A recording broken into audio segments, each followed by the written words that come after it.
Marcus Chen had always known this day would come, but when it finally arrived on that cold Tuesday morning in March, it felt like a punch to the stomach.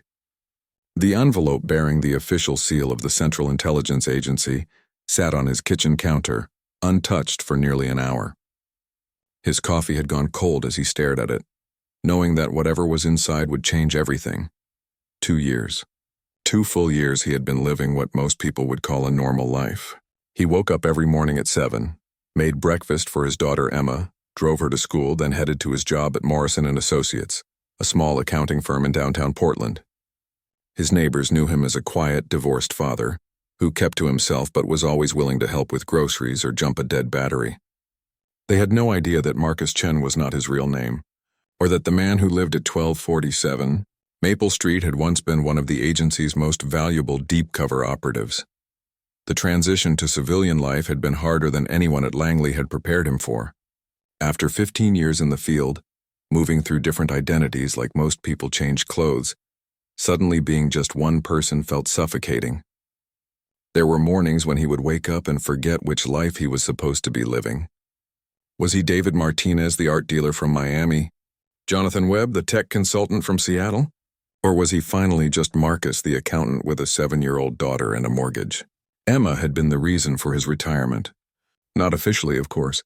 The official reason was a mission in Eastern Europe that had gone sideways, leaving 3 agents dead, and Marcus with a bullet scar on his shoulder, and nightmares that wouldn't quit. But the real reason was coming home to find Emma's drawing taped to his refrigerator. A stick figure family with "My Daddy," written in purple crayon above a figure that looked nothing like any of the identities he had worn that year. His ex-wife Sarah had been patient for years, but patience had its limits. The missed birthdays, the phone calls at 3 in the morning saying he wouldn't be home for another month, the way he would sometimes look right through her and Emma as if they were strangers. The divorce papers had arrived on the same day he got back from Prague, and he had signed them without argument. Sarah deserved better than half a husband, and Emma deserved a father who would remember her dance recitals. The agency had been surprisingly understanding. His handler, Patricia Hawkins, had sat across from him in a coffee shop near Union Station and listened as he explained why he needed out. She had nodded, made some notes, and 3 months later, Marcus Chen was born, complete with a backstory, credit history, and even childhood friends who could vouch for him if anyone asked. The agency took care of their own, especially the ones who had given them the best years of their lives. Portland had been chosen specifically because it was the kind of place where a single father could blend in without drawing attention. The Pacific Northwest was full of people who had come from somewhere else. People who valued privacy and didn't ask too many questions about your past. Marcus had settled into the rhythm of his new life, with the same methodical approach he had once used to memorize cover identities, school pickup at 3:15, grocery shopping on Saturdays, Emma's soccer practice on Wednesdays and Fridays. Morrison & Associates had hired him because his resume was impeccable, and because Patricia had made sure he actually knew enough about accounting to do the job. The work was mind-numbingly simple after years of analyzing international money transfers and terrorist financing networks. But simple was what he wanted. His biggest challenge these days was reconciling client expense reports, not staying alive in hostile territory. Emma thrived in Portland. She made friends easily, joined the school soccer team, and seemed to have inherited none of her father's paranoid tendencies.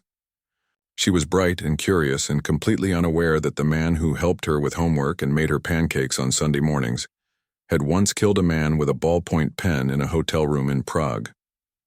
Marcus intended to keep it that way.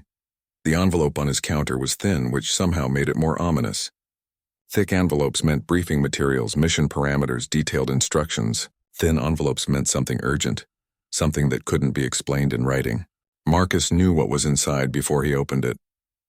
3 words on agency letterhead: "Call immediately." IP Patricia's direct line was a number he had tried to forget, but muscle memory was stronger than conscious will. His fingers dialed it without hesitation, and she picked up on the first ring as if she had been waiting by the phone. "Marcus," she said, and just the way she said his name told him everything he needed to know. This wasn't a social call. This wasn't Patricia checking in on a retired operative to see how he was adjusting to civilian life. This was business. "I thought I was out," he said, looking through his kitchen window at Emma's bike lying on its side in the front yard. She had been riding it when the mail came, had dropped it and run inside to show him a picture she had drawn at school. A picture of the two of them at the zoo feeding elephants. "You are out," Patricia said carefully, "officially. But we need to talk." The pause that followed was heavy with implication. Marcus had been in the game long enough to know that when the agency said they needed to talk, it wasn't really a request. "When and where?" he asked, already mentally cataloging the contents of his go-bag, still packed and hidden in the basement behind the water heater. Old habits died hard. Tonight, the usual place. The usual place was Pioneer Courthouse Square near the fountain, public enough to avoid suspicion, crowded enough to provide cover with multiple exit routes. Marcus realized he was already thinking tactically, and it scared him how easily the old mindset slipped back into place. "Patricia," he said, "whatever this is about, I meant what I said 2 years ago. I'm done." She was quiet for a moment, and when she spoke again, her voice was softer. "I know you did, Marcus, but sometimes the work isn't done with us." Pioneer Courthouse Square was bustling with evening commuters when Marcus arrived at 6:30. He had told Emma he was running to the store for milk, a lie that tasted bitter in his mouth. 2 years of carefully constructed honesty, and he was already falling back into deception. He spotted Patricia sitting on a bench near the fountain, reading a newspaper like any other office worker waiting for a bus. She was older than he remembered, gray streaking through her auburn hair, but she still had the posture of someone who could handle herself in a fight. She looked up as he approached, folded her newspaper, and patted the bench beside her. "You look good," she said. "Civilian life suits you." Marcus sat down but kept his distance. "Cut the small talk, Patricia. What's so important that you had to pull me out of retirement?" Patricia reached into her purse and pulled out a photograph. It was slightly blurry, the kind of image taken from a distance with a telephoto lens. The subject was a man in his 40s, dark hair, walking out of what looked like a hotel. Marcus's blood ran cold as recognition hit him like a physical blow. "Alexei Volkov," he said quietly. "Very much alive and operating in the United States," Patricia confirmed. "We lost track of him after the Prague operation went bad. Assumed he had been eliminated by his own people for the security breach. Turns out we were wrong." Marcus stared at the photograph, remembering the last time he had seen that face. It had been across a hotel lobby in Prague, just seconds before everything went to hell.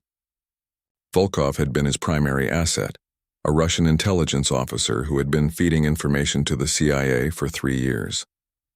The operation to extract him had been Marcus's last mission, and it had cost 3 good agents their lives when Volkov's handler discovered the betrayal. "How long have you known he was alive?" Marcus asked. 2 weeks. He surfaced in New York, then disappeared again, but not before our surveillance teams got these photos. Patricia handed him another picture, this one clearer. Volkov was sitting in what looked like a coffee shop, talking to someone outside the frame. "The problem is, we don't know why he's here or who he's working with. But given his history with you," Marcus handed the photographs back. "Send someone else. I'm retired, remember? It's not that simple." Patricia's voice took on an edge. "Volkov specifically asked for you." The words hit Marcus like cold water. "What do you mean he asked for me?" "He made contact with one of our assets in New York. Said he had information about a terrorist plot, but he would only talk to the agent known as Michael Stone." Patricia used the code name Marcus had operated under in Eastern Europe. "He says his life is in danger, and you're the only one he trusts." Marcus felt the familiar weight of paranoia settling on his shoulders. "How do we know this isn't a trap? Volkov's people tried to kill him 2 years ago. Maybe he cut a deal, agreed to help them find me." "Maybe," Patricia admitted. "But the intelligence he's offering is too valuable to ignore. He claims there's a sleeper cell operating in Seattle, planning an attack on a government facility within the next month. If he's telling the truth, we need to stop it. If he's lying, we need to know what he's really after." Seattle. Less than 3 hours from Portland. Marcus thought about Emma, asleep in her bed, unaware that the safe world he had built around her might be crumbling. Why not just bring him in? Standard extraction? He won't come. Says he'll only meet with you and only on neutral ground. He's spooked, Marcus. Whatever he's running from has him scared enough to reach out to the people who burned his network. Marcus stood up and walked to the fountain, letting the sound of falling water mask their conversation. A group of teenagers was taking selfies nearby, laughing and pushing each other. Normal people living normal lives, unaware of the shadows that surrounded them. 2 years ago, he would have envied them. Now he was one of them, or at least he had been until 20 minutes ago. "If I do this," he said, turning back to Patricia, "it's a one-time thing. I meet with Volkov, assess the threat, and then I'm done. No matter what he tells me." Patricia nodded. "Understood. But Marcus, there's something else you need to know." The way she said it made his stomach clench. "What?" "Volkov isn't the only ghost from Prague who's surfaced recently. Hans Weber was spotted in Vancouver last week. Anna Kozlova was seen in San Francisco. 3 of your former assets, all alive, all in the same geographical area." Patricia stood up and shouldered her purse. Either this is the biggest coincidence in intelligence history, or someone is putting the band back together. Marcus felt the old familiar sensation of pieces clicking into place, patterns emerging from chaos. Weber had been his asset in the German arms trade. Kozlova had been feeding him information from inside the Russian consulate in Prague. All 3 of them had been compromised when the operation collapsed. All 3 of them should have been dead. "You think they're working together?" he asked. "I think someone with serious resources and serious connections has been very busy for the past 2 years, Patricia said. "The question is whether they're coming together to help us or to hurt us." A text message buzzed on Marcus's phone. Emma asking when he would be home. He looked at the message for a long moment, then typed back that he would be there in 30 minutes with ice cream. "I need guarantees," he said to Patricia. "Full protection for Emma and Sarah, new identities if necessary, and I want operational control of this meeting with Volkov. My rules, my location, my timeline. Done. And if this goes bad, if Volkov is setting me up, I disappear. You never see me again and you never look for me." Patricia was quiet for a moment. "Marcus, you know I can't promise that. If there really is a terrorist cell planning an attack, then you better hope Volkov is telling the truth." Marcus started walking toward the parking garage where he had left his car. "Because I'm not sacrificing my daughter for a mission." "Not again." He was halfway to his car when Patricia called after him. "The meeting is set for tomorrow night. I'll text you the details." Marcus didn't turn around, but he raised his hand in acknowledgement. As he drove home through the familiar streets of Portland, past the coffee shops and bookstores and restaurants where he had built a life, he tried not to think about how quickly that life could disappear. Emma was waiting for him at the front door when he pulled into the driveway, still in her pajamas, bouncing with excitement about the ice cream he had promised. "Did you get chocolate chip?" she asked as he lifted her into a hug. "Of course I did," he said, breathing in the smell of her shampoo. "Have I ever let you down?" The next morning, Marcus called in sick to Morrison and Associates for the first time in 2 years. He drove Emma to school as usual, watching in his rearview mirror for any cars that might be following them. Old paranoid habits were flooding back, and he hated how natural they felt. After dropping Emma off, he drove to a storage unit on the outskirts of Portland, one that Patricia had no idea existed. Inside the unit was everything Marcus hoped he would never need again. 3 different sets of identification documents, each with matching credit cards and social security numbers. $50,000 in cash divided between different currencies, a selection of weapons all untraceable, and most importantly, a secure satellite phone that connected directly to a private network he had spent years building, contacts who owed him favors and could help him disappear if everything went wrong. Marcus selected a Glock 19 and 2 extra magazines, along with one of the fake IDs. Thomas Morrison, ironically sharing a name with his current employer. He had created the identity himself during his last year with the agency, a backup plan that even Patricia didn't know about. Thomas Morrison had a clean credit history, a small apartment in Vancouver rented under a shell company, and absolutely no connection to either Marcus Chen or Michael Stone. The meeting location was a diner in Centralia, Washington, halfway between Portland and Seattle. Neutral ground, Patricia had said, with multiple escape routes and plenty of civilian witnesses to discourage any hostile action. Marcus arrived 2 hours early and spent the time studying the area. The diner sat at the intersection of 2 major highways, with clear sight lines in all directions. A truck stop was across the street, busy enough to provide cover but not so crowded that he couldn't spot potential threats. He was sitting in a corner booth with his back to the wall when Alexei Volkov walked in at exactly 8 o'clock. The Russian looked older, thinner, with the hollow-eyed appearance of a man who hadn't slept well in months. He spotted Marcus immediately and walked over, sliding into the opposite side of the booth without saying a word. "Michael," Volkov said in accented English. "You look different." "It's been 2 years," Marcus replied. "People change." A waitress approached their table and Volkov ordered coffee. Black, no sugar. Marcus remembered that detail from their meetings in Prague. Volkov had always been meticulous about small things, which was what had made him such a valuable asset. "You have information about a terrorist plot," Marcus said once the waitress was out of earshot. "Start talking." Volkov looked around the diner nervously. "Not here. Too exposed. There is a motel 2 miles north of here. Room 237. I have documents, photographs, everything you need to see." Marcus felt every instinct screaming that this was a trap. "Why the elaborate setup, Alexei? If you have intelligence, just give it to me." "Because they are watching," Volkov said quietly. "The same people who tried to kill me in Prague. They found Weber in Vancouver. He is dead now along with his family. They will find Kozlova soon if she doesn't run." The mention of Hans Weber hit Marcus like a physical blow. Patricia had said Weber was spotted alive last week, but Volkov was claiming he was dead. Either Patricia was lying or Volkov was feeding him disinformation. "Who are they?" Marcus asked. "Remnants of the old network, the one we thought was destroyed." Volkov's coffee arrived and he wrapped his hands around the cup as if seeking warmth. "After Prague, I thought I was safe. Thought they would assume I was dead. But someone very powerful has been putting pieces back together. Someone who knows about all of us." Marcus studied Volkov's face, looking for tells that might indicate deception. The Russian had always been good at lying, but fear was harder to fake. The tremor in his hands, the way his eyes kept darting to the windows, the thin sheen of sweat on his forehead despite the cool evening air. Either Volkov was genuinely terrified, or he had become a much better actor in the past 2 years.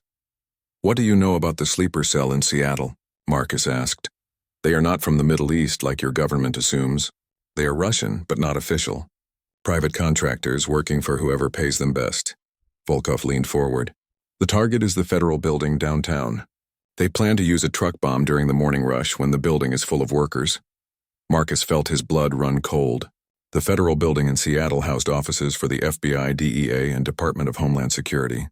An attack there would kill hundreds of federal employees and destroy years of ongoing investigations. "When?" he asked. "Soon. Within days, maybe a week at most." Volkov stood up abruptly. "The motel room. Everything you need is there. But be careful, Michael. If I am right about who is behind this, they already know you are alive. They may be watching you even now." Marcus watched as Volkov left the diner, walking quickly to a beat-up sedan parked near the truck stop. He waited 5 minutes before following, taking a circuitous route through the parking lot to make sure he wasn't being followed. The motel was exactly where Volkov had said it would be, a run-down establishment that rented rooms by the hour as often as by the night. Room 237 was on the second floor overlooking the parking lot. Marcus climbed the external stairs slowly, hand resting on the grip of his concealed pistol. The door was unlocked as Volkov had promised. Inside, the room was dimly lit by a single table lamp. Spread across the bed were photographs, documents, and what looked like architectural plans. Marcus was examining a photograph of the Seattle Federal Building when he heard footsteps in the hallway outside. Heavy boots moving with military precision. He drew his weapon and moved to the window, looking down at the parking lot. 3 black SUVs had pulled up while he was inside, and men in tactical gear were taking positions around the building. His phone buzzed with a text message from an unknown number. "Sorry, Michael. They made me an offer I couldn't refuse." Alexei Volkov had betrayed him again. Marcus moved quickly to the bathroom where a small window overlooked the rear of the motel. He could see more tactical teams moving into position, cutting off his escape routes. Professional, coordinated, well-equipped. These weren't Russian contractors or terrorist sleeper cells. These were American Special Operations Forces. The agency had set him up. Marcus thought about Emma, probably doing homework at her desk in her pink bedroom, unaware that her father was trapped in a dingy motel room surrounded by people who wanted him dead or captured.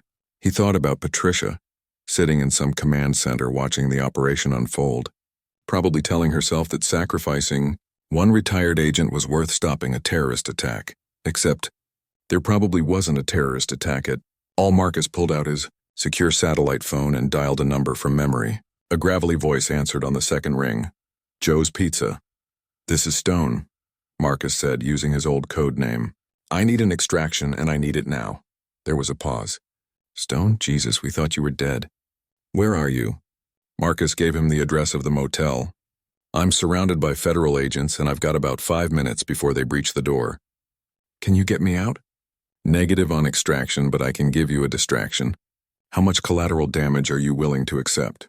Through the thin walls, Marcus could hear tactical teams moving into the adjacent rooms. He thought about the innocent travelers who might be staying in other parts of the motel, people who had nothing to do with his war. Minimal, he said, but make it count. Roger that. Fireworks in 60 seconds. The explosion came from the truck stop across the street, a massive fireball that lit up the night sky and sent debris raining down on the motel parking lot. Marcus felt the building shake as the shock wave hit, and through the window he could see the tactical teams scrambling to respond to the new threat. Car alarms were screaming and people were running in panic from the truck stop, creating exactly the kind of chaos Marcus needed. He kicked out the bathroom window and dropped to the first-floor roof, then slid down a drain pipe to the ground. The back of the motel was temporarily unguarded as the federal agents rushed to secure the truck stop and provide aid to any injured civilians. Marcus sprinted across an open field toward a line of trees, expecting at any moment to hear shouts behind him or feel the impact of a sniper's bullet. He reached the tree line just as searchlights began sweeping the area where he had been. Marcus moved deeper into the woods using techniques he had learned decades ago in survival training. Stay low, move quietly, use natural cover to break up your silhouette. His phone buzzed with another call from his contact. Stone, you clear? For now, Marcus whispered. What was that explosion? Fuel truck. Empty one, parked away from the pumps. Minimal casualties, maximum distraction. You've got maybe 10 minutes before they expand their search perimeter. Marcus could hear helicopters approaching from the south. I need transportation and a safe house. There's an old logging road half a mile north of your position. Follow it west for 2 miles, you'll hit Highway 12. Danny Morrison will be waiting in a blue pickup truck. Danny Morrison. Marcus almost smiled at the coincidence. His fake ID was Thomas Morrison, and now someone named Danny Morrison was providing his escape route. Sometimes the universe had a sense of humor. The logging road was overgrown and barely visible, but Marcus found it using compass bearings and dead reckoning. His feet were soaked from crossing a small creek, and his pants were torn from pushing through blackberry brambles. But he was alive and free. That was more than he had expected 20 minutes ago. The pickup truck was exactly where his contact had promised. Engine running, headlights off. The driver was a man in his 60s with gray beard and weathered hands. He didn't speak as Marcus climbed into the passenger seat, just put the truck in gear and drove west into the darkness.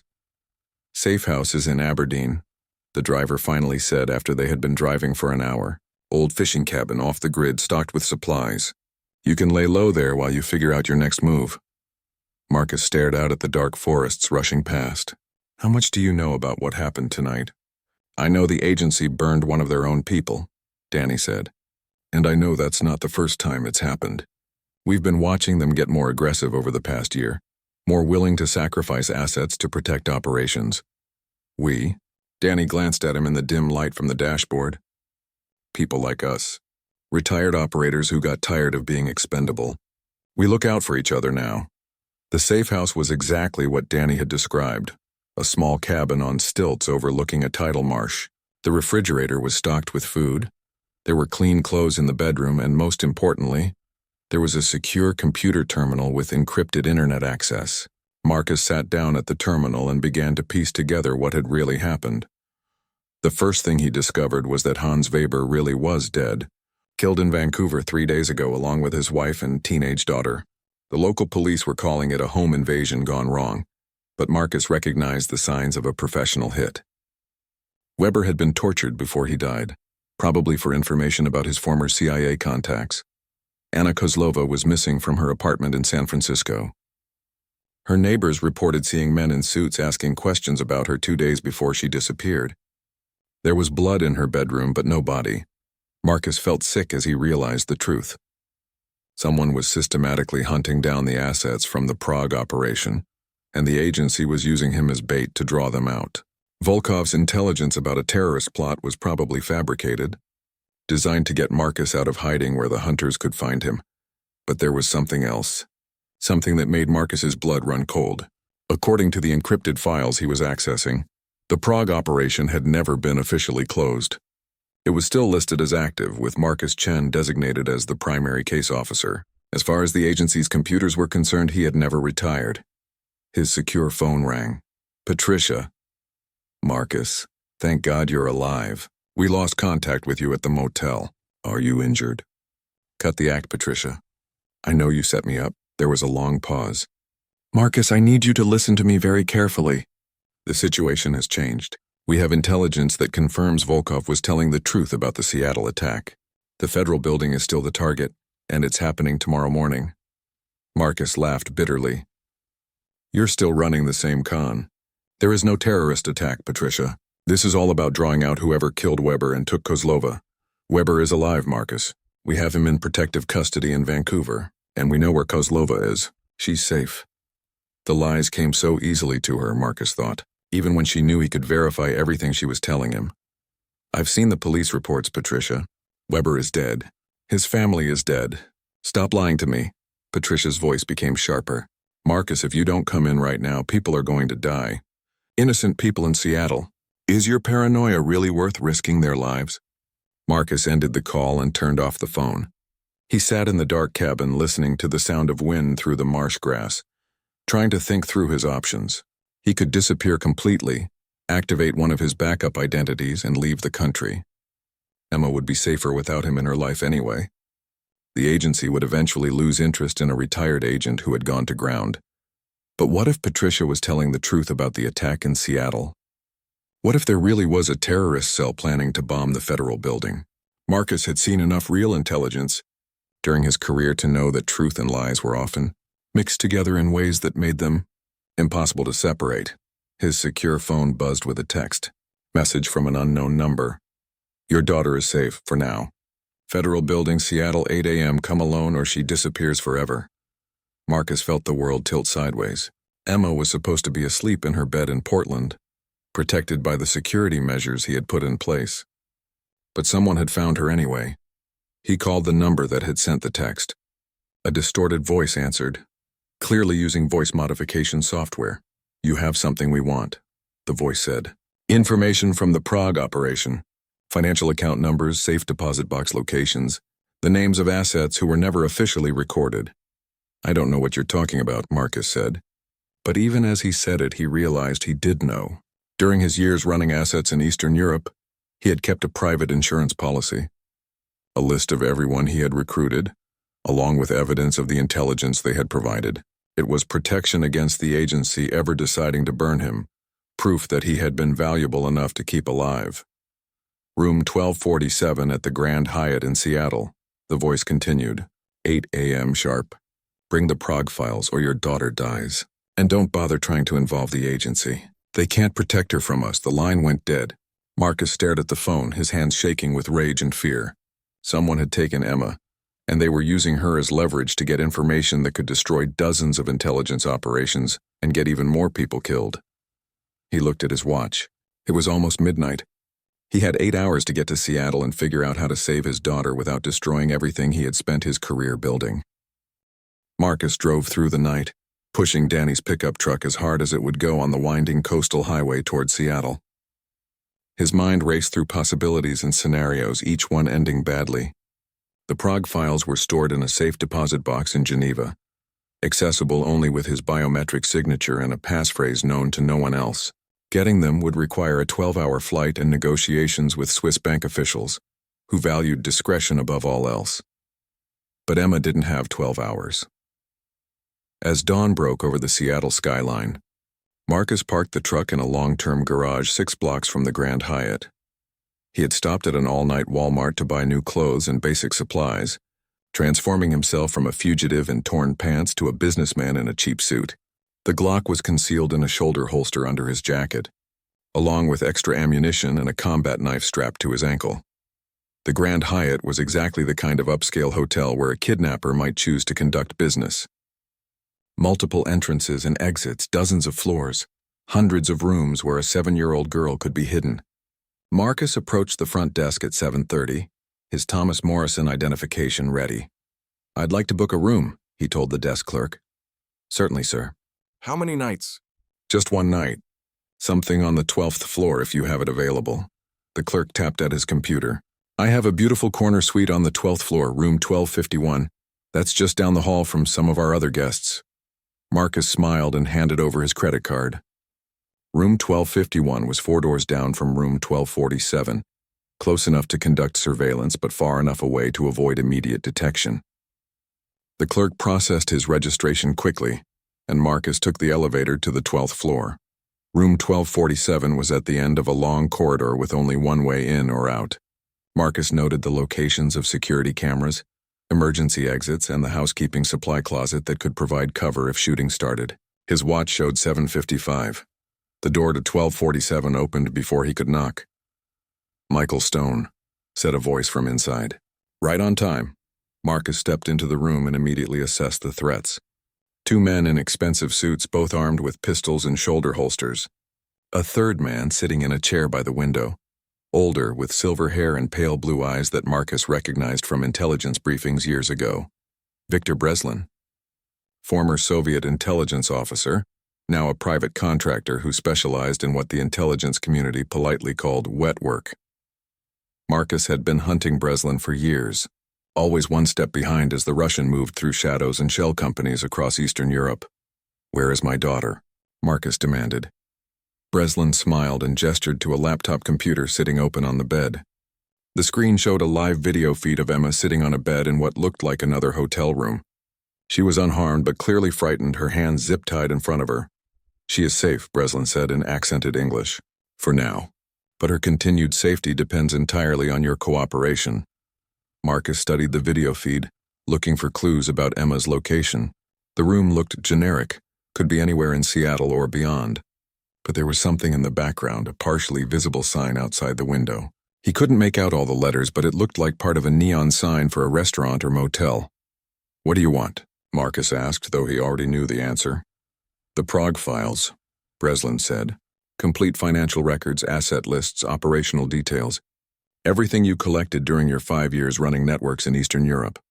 Those files are in Switzerland. I can't access them from here." Breslin nodded to one of his men who pulled out a smartphone and showed Marcus a banking app. "Swiss Federal Bank account number 447188293305. Biometric scanner connected. Ready for your fingerprint and voice authentication." The wonders of modern technology. Marcus realized they had been planning this operation for months, possibly years. They knew about his Swiss account, his backup files, his insurance policy against betrayal. The only question was whether they also knew about the dead man switch he had built into the system. "If I access those files, a dozen intelligence operations across 3 continents will be compromised," Marcus said. "Hundreds of assets will be exposed. Good people will die." Breslin shrugged. "Not my concern. My clients are paying very well for this information." "Who are your clients?" "Let's just say there are certain parties who were very unhappy about the disruption of their operations in Prague 2 years ago. They have long memories and deep pockets." Marcus moved closer to the laptop, studying Emma's face on the screen. She looked tired but alert, and he could see her scanning her surroundings the way he had taught her to do during their games of observation training. Smart girl. She was gathering intelligence even while she was scared. "I'll need proof that she's really alive and safe," Marcus said. "Not just a video feed." Breslin nodded to his second man, who spoke into a radio. A moment later, Emma looked directly at the camera. "Daddy?" she said, her voice small and frightened. "They said if I talk to you, you'll come get me." "Are you coming to get me?" Marcus felt his heart break. Yes, sweetheart. "Daddy's coming. Are you hurt?" "No, they gave me pizza and let me watch cartoons. But I want to go home now." The video feed cut off. Breslin closed the laptop with a satisfied smile. "Touching. Now shall we proceed with business?" Marcus looked at the smartphone with the banking app. His fingerprint would unlock the Swiss account, giving Breslin access to files that would destroy years of intelligence work and get dozens of people killed. But refusing meant Emma would disappear forever. "I need guarantees," Marcus said. "My daughter goes free the moment I transfer the files." "Of course," Breslin said. "I am a businessman, not a monster. The child has done nothing wrong." Marcus knew Breslin was lying. The Russian had built his reputation on leaving no witnesses, no loose ends that could tie back to his operations. Emma had seen his men, could identify them in a police lineup. She would never make it out of Seattle alive. But Marcus also knew something Breslin didn't. The Prague files were protected by more than just biometric security. Any attempt to download them in full would trigger an automatic alert to Patricia Hawkins at CIA headquarters. Within minutes, federal agents would be swarming the Grand Hyatt. The question was whether Marcus and Emma could survive long enough for the cavalry to arrive. "All right," Marcus said, reaching for the phone. "Let's do this." He pressed his thumb to the biometric scanner and spoke his authentication passphrase clearly into the phone's microphone. The banking app chimed and displayed a welcome message in 3 languages. Marcus navigated to the file storage section and began the download process. "How long will this take?" Breslin asked. "The files are heavily encrypted," Marcus said. "Maybe 10 minutes to download everything." What he didn't mention was that the download would also trigger a silent alarm at CIA headquarters, sending Patricia's emergency response team racing toward downtown Seattle. Marcus had built the dead man's switch into his Swiss account, specifically for situations like this, when the agency's protection wasn't enough to keep him safe. 5 minutes into the download, Breslin's radio crackled to life. One of his spotters was reporting unusual activity on the street below. Federal vehicles, tactical teams taking positions around the hotel. "You set us up," Breslin said, drawing his pistol. "No more than you set me up," Marcus replied. "Did you really think I would keep sensitive files in an account without protection?" Breslin spoke rapidly into his radio in Russian, then turned back to Marcus. "No matter. We have contingencies, and your daughter pays the price for your cleverness." The hotel room door exploded inward as a federal tactical team breached the entrance. Marcus dove behind the bed as gunfire erupted around him, Breslin and his men returning fire from behind overturned furniture. The laptop with Emma's video feed was destroyed in the crossfire, its screen shattered by a stray bullet. Marcus rolled across the floor and came up behind Breslin, pressing his Glock against the Russian's neck. "Where is she?" he shouted over the gunfire. Breslin smiled even with a gun to his head. "Room 847 at the Emerald Inn, 2 miles south, but you'll never reach her in time. My men have orders to eliminate her if they lose contact with me." Marcus looked around the hotel room, now filled with smoke and the acrid smell of gunpowder. Federal agents were zip-tying the hands of Breslin's surviving men, while medics worked on the wounded. Through the shattered window, he could see more tactical vehicles arriving on the street below. Patricia Hawkins appeared in the doorway, wearing a bulletproof vest and carrying an assault rifle. "Marcus," she called out, "are you hit?" "Emma's at the Emerald Inn," Marcus said, keeping his gun pressed against Breslin's neck. "Room 847, we have maybe 5 minutes before they kill her." Patricia spoke into her radio, coordinating the response. "Tactical teams are already en route," she told Marcus. We triangulated her location from cell phone signals during the video call. Marcus felt a mixture of relief and suspicion. "You were tracking this the whole time?" "From the moment you accessed your Swiss account," Patricia confirmed. "We've been watching Breslin for months, waiting for him to make a move like this. Your daughter was never in as much danger as you thought." Marcus released Breslin and stepped back, lowering his weapon. "So this was all another setup. You used Emma as bait to get to Breslin." Patricia's expression softened. "Marcus, we had agents watching your house from the moment you came out of retirement. Emma was taken from her bedroom at 11:47 p.m. last night. Our tactical team moved in 3 minutes later and followed Breslin's people to their location. She's been under our protection the entire time." The radio on Patricia's vest crackled. "Target acquired. Package is safe. Repeat, package is safe." Marcus closed his eyes and allowed himself to breathe for the first time in 8 hours. Emma was alive. Emma was safe. And Victor Breslin was finally in custody. But as he looked around the destroyed hotel room, Marcus realized that his quiet life in Portland was over forever. There would be debriefings, investigations, testimony at Breslin's trial. The agency would want him back, and there would be other enemies who had learned he was still alive. "What happens now?" he asked Patricia. She holstered her weapon and removed her tactical vest. "Now we finish what we started in Prague 2 years ago. And this time, we do it right." 3 months after the Seattle operation, Marcus sat in a coffee shop in downtown Portland, watching Emma kick a soccer ball around the park across the street. She had bounced back from her ordeal with the resilience that only children possess, treating the whole experience as an adventure she could tell her friends about at school. The agency psychologist had cleared her for normal activities after just 6 sessions, declaring her remarkably well-adjusted for someone who had been kidnapped by international criminals. Marcus wished he could say the same about himself. The debriefings had lasted for weeks.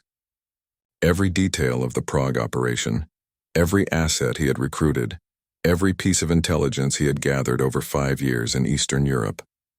The agency wanted to know everything, partly to assess the damage from Breslin's operation and partly to determine whether Marcus could be trusted to return to active duty, because that's what they wanted. Patricia had made it clear during their final meeting at Langley that Marcus Chen, accountant from Portland, was officially dead. Michael Stone was being reactivated with a new identity, a new cover story, and a new mission that would take him back into the shadows he had tried so hard to escape. The world has changed, Patricia had told him. The old rules don't apply anymore. We need people with your skills, your experience, your network of contacts, people who can operate outside normal channels when the situation requires it. Marcus had listened to her pitch, knowing that he didn't really have a choice. Breslin's operation had exposed him, made him a target for every intelligence service and criminal organization that had scores to settle from his years in the field. The only way to keep Emma safe was to eliminate those threats one by one, until no one was left who remembered Michael Stone. It would take years, maybe decades. Emma scored a goal and looked over at the coffee shop, waving excitedly when she saw him watching. Marcus waved back, smiling despite the weight of knowledge pressing down on him. In 6 months, she would start 2nd grade at a new school in a different city. Her name would be different, her background carefully constructed by agency specialists who excelled at creating fictional lives. Sarah had been surprisingly understanding when Marcus explained as much as he could about what was happening. The divorce had been finalized years ago, but she still cared about Emma's safety above everything else. She had agreed to the relocation, the new identities, even the cover story that would explain why Emma's father was suddenly traveling for business much more often. Marcus's secure phone buzzed with a text message from Patricia. "Wheels up at 800. Prague station is expecting you." Prague. Full circle, back to where it had all started to go wrong 2 years ago. But this time Marcus would be hunting the hunters, working his way through Breslin's network of contacts and clients, until he found everyone who had been involved in the plot against his family. Victor Breslin himself was locked up in ADX Florence, the supermax federal prison in Colorado where terrorists and spies went to disappear forever. But his organization was still active, still dangerous, and still very interested in settling old scores.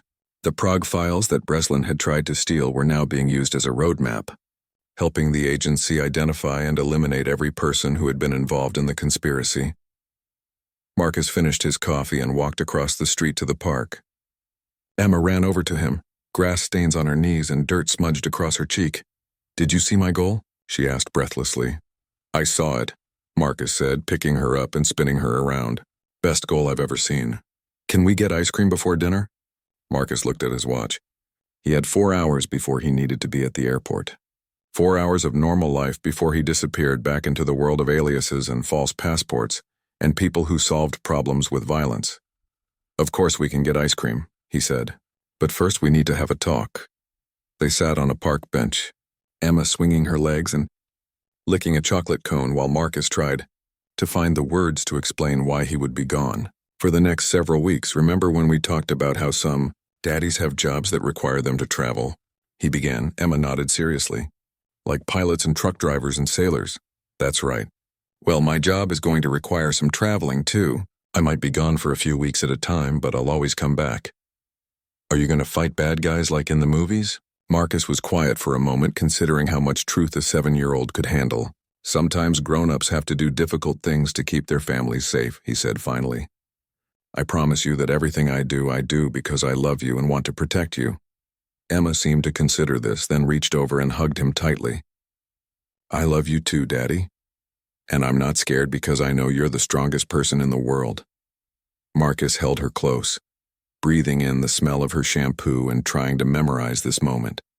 In a few hours he would be on a plane to Prague, assuming the identity of David Richardson, a financial consultant investigating money laundering operations in Eastern Europe. He would carry 3 different passports, speak 4 different languages, and become whoever he needed to become to complete his mission. But right now, in this moment, he was just Marcus Chen, a father having ice cream with his daughter in a park in Portland. His phone buzzed again. Another text from Patricia. Intelligence indicates Kozlova is alive and operating in Prague. She may be willing to cooperate in exchange for protection. Anna Kozlova, the Russian asset who had supposedly been kidnapped from her San Francisco apartment. If she was really alive, she might have information about the rest of Breslin's network. She might also be working for them now, turned against her former handlers by torture or threats or simply the promise of enough money to disappear forever. Marcus deleted the text and turned off his phone.